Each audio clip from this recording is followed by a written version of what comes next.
So, Claire, where have you Mm. been? What have you done? And now what? Where have I been? Oh God. When I think where have I been, it's felt like a real climb. It's felt like a lot of effort has gone in to getting me here. It hasn't just been a kind of go where the wind blows sort of thing. It's been an effort. I think because coming into recovery in my 20s, probably I feel, in fact, I know that's kind of where the story all hinges for me, because before that it was just chaos, feel like What, as a child? as like a teenager and as a young woman, it was absolutely the chaos of addiction. And I could have probably done with rehab at 17 because I didn't really understand what was going on with me. You want to elaborate? So it was alcohol has never had a good effect on me. And what I realized later on in rehab is there's something called the allergy. And for me, that was like an epiphany moment in rehab. Straight, you didn't need to explain to me. Suddenly it was like, okay, it reacts with me fast. I've always laughed and I do say, I was a lightweight. When you sit in AA and people are talking and stuff, and I always say I'm a lightweight. I've never been able to handle my drink, and it has a very quick effect on me. And I was I blacking know a out. lot of people like that. Yeah. Cheap dates though,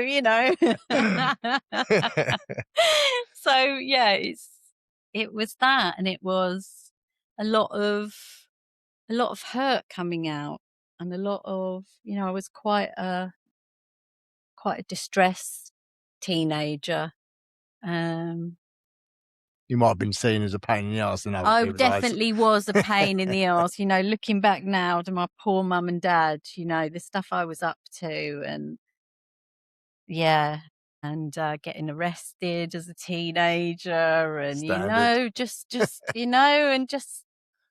and coming Do you want home. to It was actually, yeah, I feel like I've got to offer that younger me a lot of compassion, because a lot of them were quite horrific, and there was a lot of violence. And I think they said to me when I got to rehab, you want to get beaten up. It's like that self-punishment thing. And I do think I've always carried that. It's a sense of there's something wrong with me, and I carry a lot of shame. And shame feels like a big word for a little word. Like people shy away from that. But it's like Brené Brown, she says, if you do something, guilt is I did something wrong, and we can all feel guilty sometimes. The difference is shame is I am something wrong. And I feel like that has fueled, addiction for me, relationship problems. A lot of areas of my life has been unconsciously driven by that. And in still lots of ways it's something that I keep catching. It's something that I keep developing. And as long as I'm willing to sort of be open and honest, I feel like I get the lessons. But yeah, gosh, it's not been easy.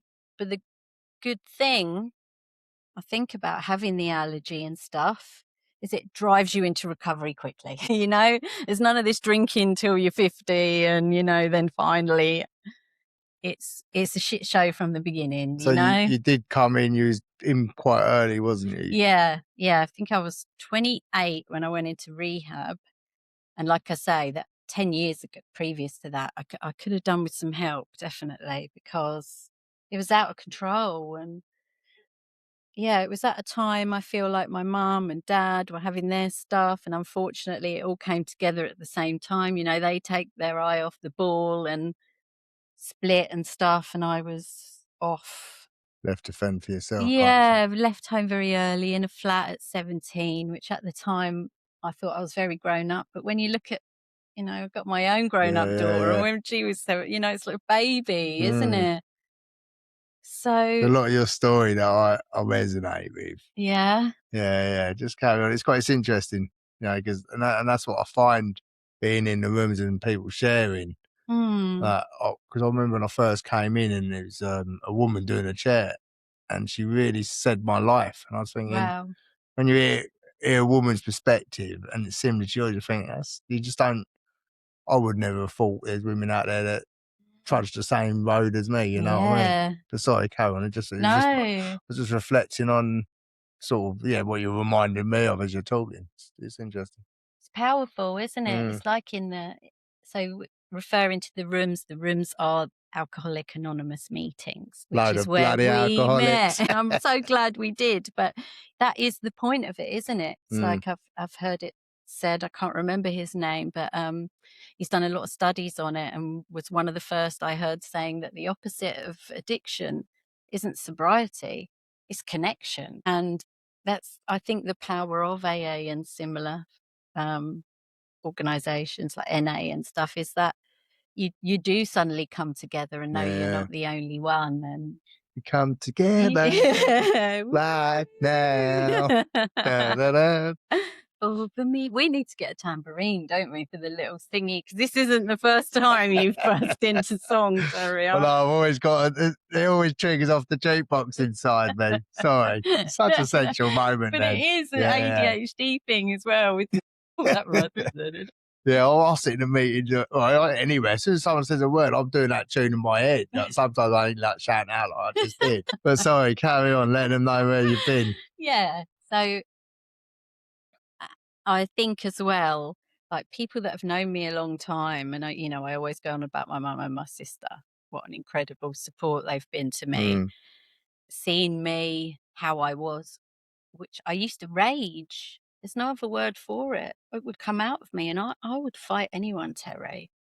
Like my mum would be like, "What is coming home literally black and blue, getting a good hiding?" And I didn't want to just fight the women, I wanted to fight bouncers. What's that all about? Little me. But I mean, the intent was there, and yeah, it did strike me that maybe it was about me getting hurt, that lack of self-worth and self-respect, that Mm. I'm still learning, I'm still developing that, because my first thing I go back to very quickly is that there's something wrong with me. And in all kinds of situations, like I've said before, in professional places, I'm working on my second degree, and I'm middle-aged and I've got all this lifetime of experience in all these different areas, and yet, So if that means you're middle aged, that makes me you're middle just a aged. little you maybe nearly A middle-aged. little bit, okay. It's a horrible way to think, but I've had a little bit more time I to think I adapt think than I you. think we're over middle age, though, aren't we? Not unless we live to like 90 odd. We could have Could do, yeah, could do. exactly, If we say exactly. 100, Yeah, I'm living to we're not 100, even middle age if we definitely, say we can yeah. live to Just 100. babies. Yeah, pups. If we were tortoises, we'd be like adolescents. Yeah, that's it. That's what we are, dude. We're still adolescents. Although we are in our mind, you know what I am, you know what I mean? I ain't nowhere near middle age in my head. No, it's startling, isn't it? It is startling. Mm, It's and it's coming that long way. mm, And like before when we were saying about when we were setting up, and it's like how many of us, that started off with problems that weren't very adaptable and then had other issues and got into addiction and all that kind of life in the pub back then and mm. all that kind of life. Pub life. And they haven't made it. They haven't made Mm, it as far as we have. They haven't either had the support or they haven't had the luck, because it is only luck. yeah, yeah. I didn't do anything special to get into rehab. Quite the opposite. It was a a young woman, you've heard me say this before in my shares, Mm. this young woman who worked at CDAT 2005, don't know. Don't even remember her name.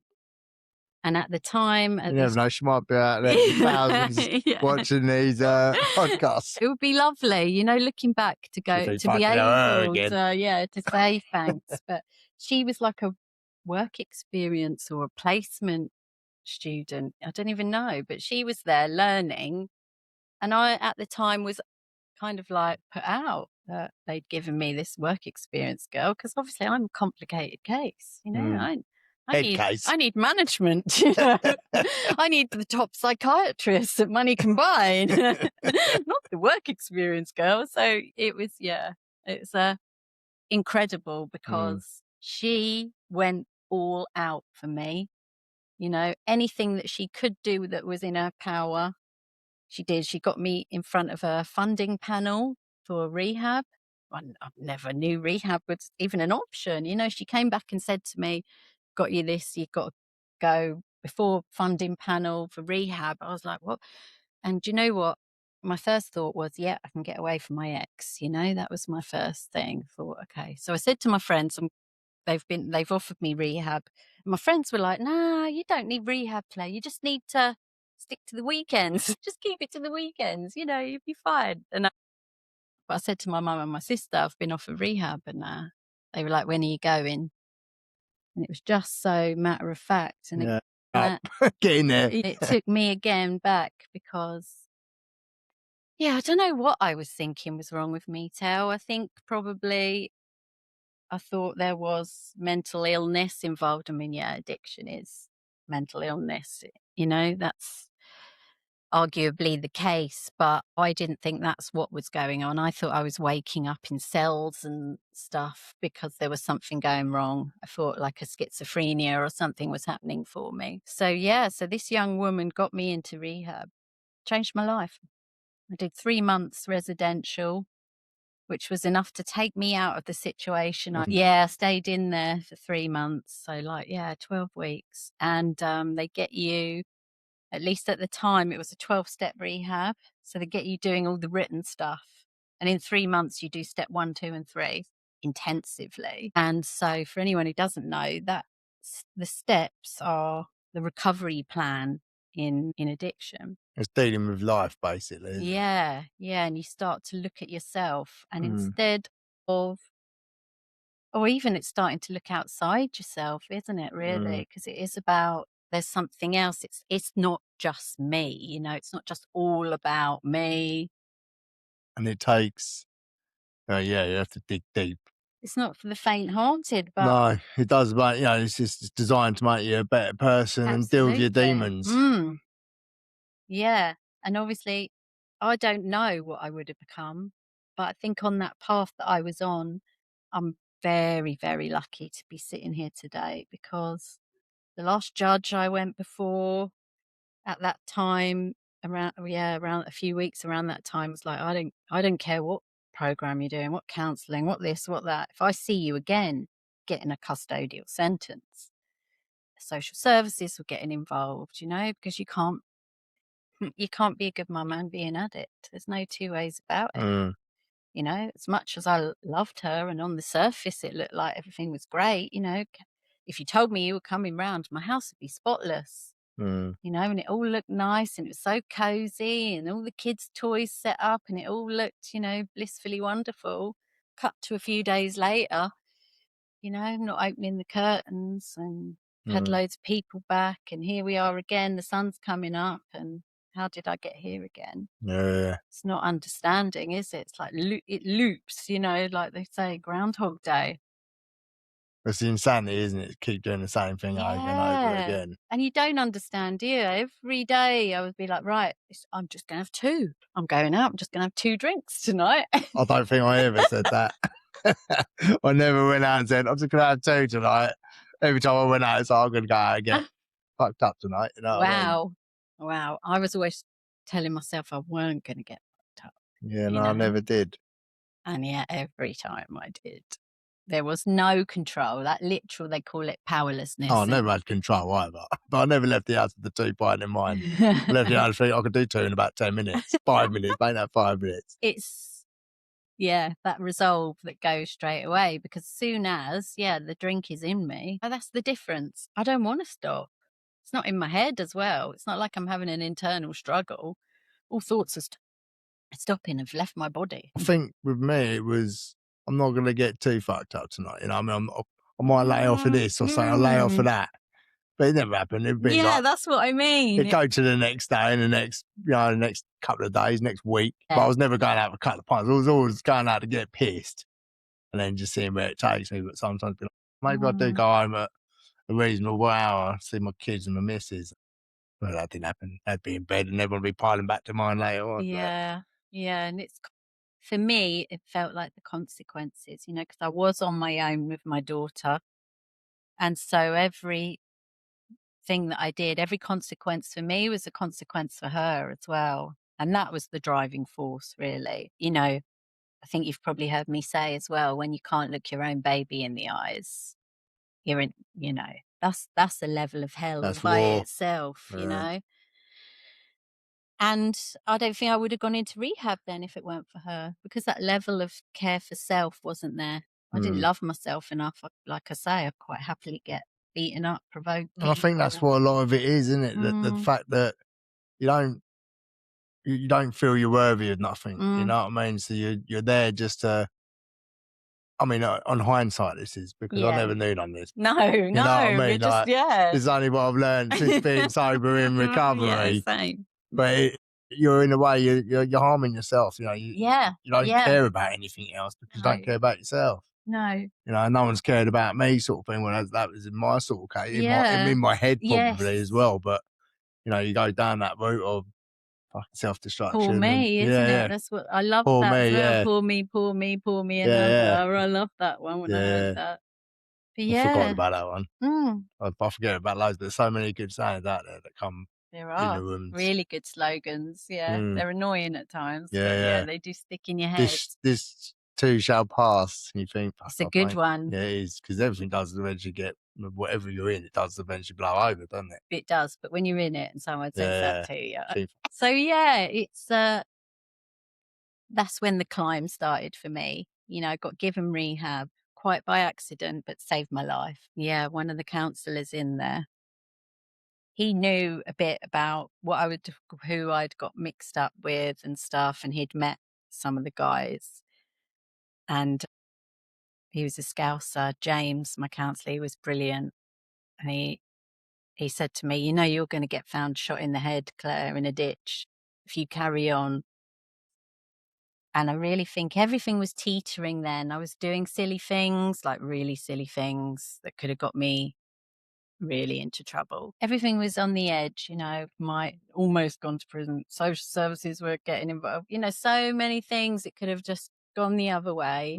And yet I was given this chance, So I feel very fortunate, like I say, so many of us. But you weren't happy there, though, was you? You thought, oh, let's, because you stayed sober for a bit after, didn't you? A long time, through some really, again, right, okay, me and my daughter, and, she's got her issues, with autism and things that she was finding very hard, and I didn't know anything about then as well. And it was tough, for the two of us, really freaking tough. I mean, I used to even say I could do recovery standing on my head. It's parenting that I had the most struggle with. I think because I was quite a young mum, and because I'd had rehab and my problems, people just wanted to write that off and say, well, of course your daughter's having difficulties, look at you, you're an unfit mum. And that was the undertone. And actually, there was a lot of other stuff going on for her, and it was really hard to get people to take that seriously and to get her the help. And I was kind of saying that to people in the end, like, okay, if I'm a shit mum, but this kid still needs help, regardless. And then, she was diagnosed with stuff, and it's been a very difficult path for her. But yeah, for the two of us, it really was me and her. I mean, I'd had fleeting relationships, because that's another area I've always struggled with. For various reasons. Yeah, I can relate. And, but being determined then, going back to where I did counselling and volunteering, and then every time I've done volunteering, I've been given something even bigger. And that was one time. So they trained me in the office. So I went from volunteer to running the office. Then when the funding came, because it was a charity, I went to work at a sex addiction center in the city as a result of that, which is a whole nother episode, Terry. Yeah, I'll bet.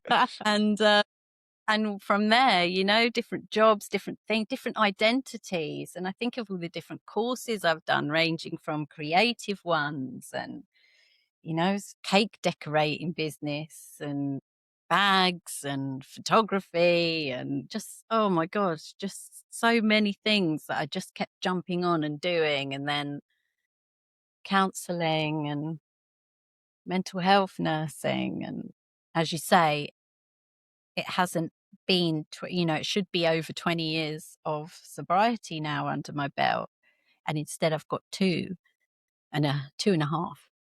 But yeah, so I think that's the thing as well. When you haven't had a drink for a long time, even though I was convinced that I couldn't drink. And yet one night, unexpectedly, a drink was put in front of me and I just drank it like it was nothing, you know? And it started the ticking time bomb off again. So how long had you been sober before you picked that up? 12 years. 12 years. Yeah. Did you just say that? Mm. What, you said 12 years before 12 I asked? years, yeah, it's an echo. 12 years. 12 years. 12. 12 I was listening, but I must have missed that 12 years. Just making I've heard all this a few times before. Because you have, haven't you? That's No, the I thing. agree. Yeah. It's But like, I you know. can switch off that even mean to. My missus always, when I switch off my missus, she'll just go like that. I'll be like, what? I'm listening. Drawing little eyes. Yeah, 12 years. But I wasn't going to meetings. I wasn't doing any sort of recovery program, and I wasn't really mixing with anyone else who was in recovery. I mean, a lot of my friends are still the same friends I had then, and they're a lot more involved by their partners and things like that. But at the time, and my best friends had a cocktail bar at the time, so I was in there nearly every night, and being around it didn't bother me. It really didn't bother me. It was just one day, my ex-boyfriend put a drink in front of me and we were out for the night. I mean, he didn't make me drink it, you know. I picked it up and Bosh. that was it. Running. Yeah. And it was like people that loved me, my mum, my sister, were like, oh my God, like, what? You're drinking again. But as part of the illness, you know, and you go straight back into that denial, like protecting that drink at all cost. And it would be, I would be saying things to them like, oh no, it's all been a terrible mistake. It's fine now. I don't believe, you know, in alcoholism. It's AA is a cult. And It kind of is. It is kind of a cult as well, just a friendlier one.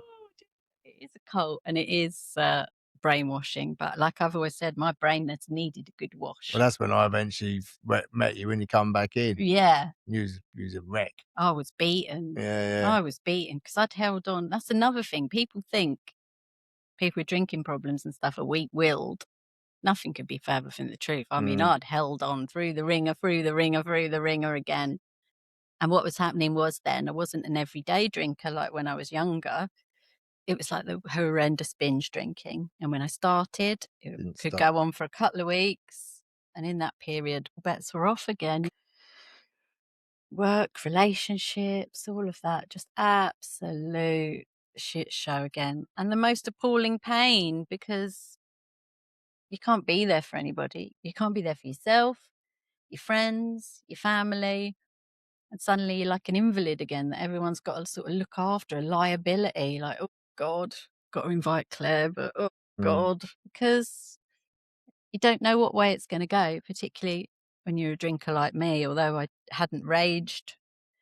You know, when I'd relapsed, it wasn't the same way of drinking. You know, I'd processed a lot of that stuff and it didn't have to come out in that way. But it still wasn't very nice. It was still a lot of attention seeking. It was still very self-centered. It was still very toxic. And then it was just more of that. And I just kept thinking I could get up and stop drinking again because I had before. And I couldn't. So I'd activated something. Yeah, and it wasn't until, like you say, I was really broken. And again, it was like mum and sister too, there in the wings. You know, the minute I really said I'd had enough, my sister dropped everything, drove up that day, you know. again, how lucky so many people haven't got that, have they? You know? And yet my sister came, got me, tidied up my place, took me to mum's. And then, oh God, it was just a week of trying to get sober again because it had me then. It was like every day again I was saying, I'm going to stop drinking today. I'm going to stop drinking today. And I'd lost control then. So that it was taken away from me. I'd be like scampering up the shore. And that's all really I remember for the last couple of weeks of my drinking. And yeah, that was 2.5 years ago.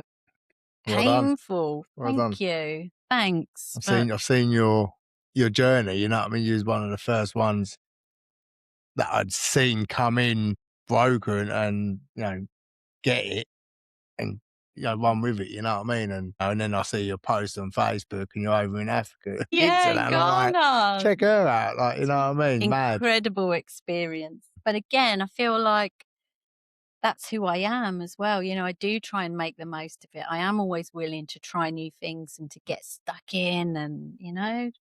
I actually prayed for Claire. Yeah. You know, like you'd come to the meeting us when I was secretary and you didn't turn up after you'd come 2 or 3 times. And then you weren't there the third or fourth week.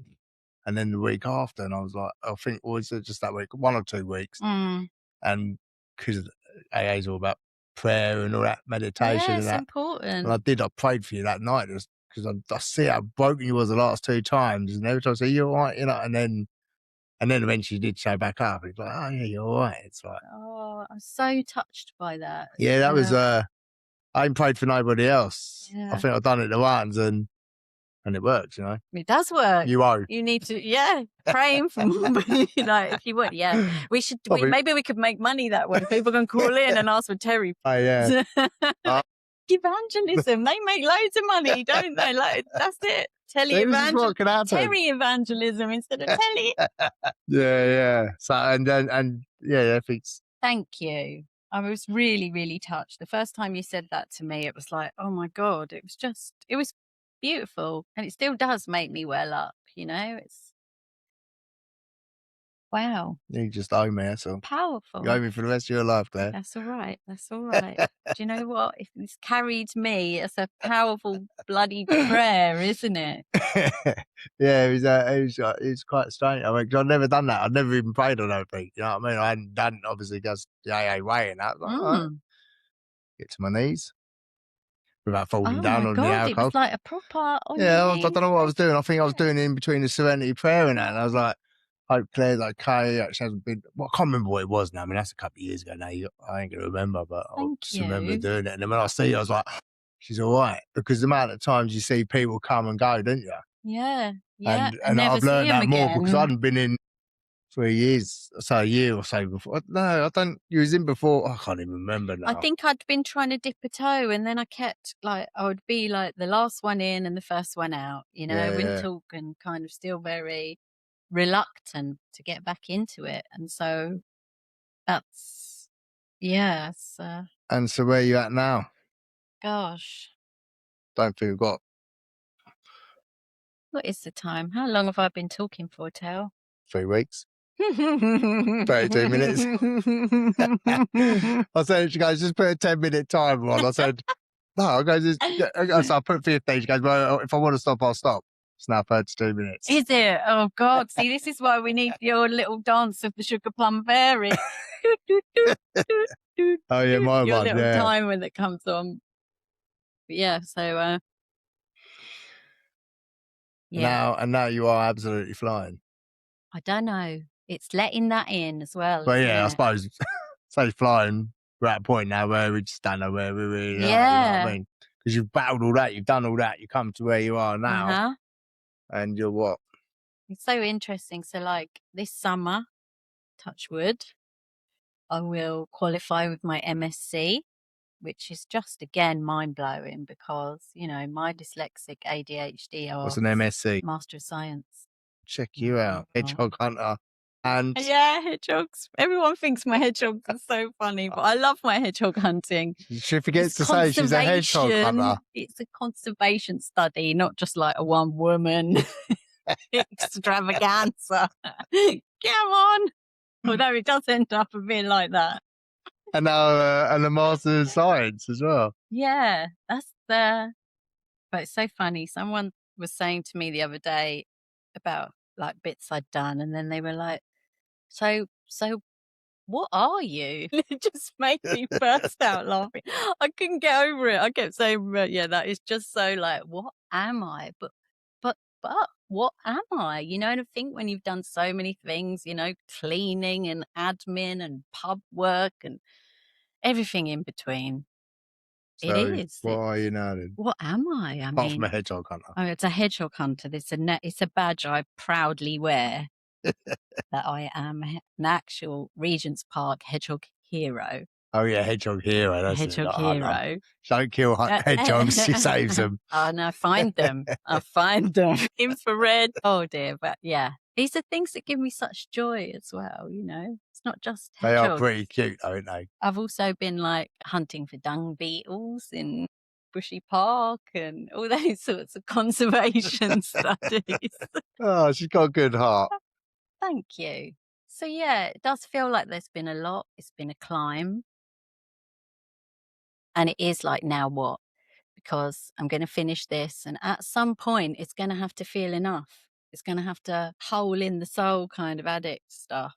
Surely at some point, it's going to go, okay, we've reached our quota. You know, you've been a good person. You've done so much charity work. You've done this, you've done that. You've climbed, you've succeeded academically. You've turned your life around. You've become a better person. What are we going to, you know? Now what? Now what? Yeah. Now what we're going to try? Cotton wool? What we're going to stuff the void with? We've tried everything else. Yeah. So I think it's really important. Like, this is significant doing this with you. It feels like this is another point, another turning point for me where, and this time maybe it isn't about waiting for someone else to help me turn a corner, which has so often happened in life. I've had just the right person at just the right time. I mean, obviously you asking me to do this does represent that as well. But maybe this is also identifying, maybe being honest, and maybe I really design the next bit myself. Yeah. In designing this podcast and seeing where we go with it, eh? So, I think this is, you've been watching, been there, done that. Now what? I suppose if you're at home, got any questions, you want to fire away at Claire, DM us or put them in the comments below. Yeah. Thank you very much. Thanks, Terry. It's been lovely. Always good to talk. Peace.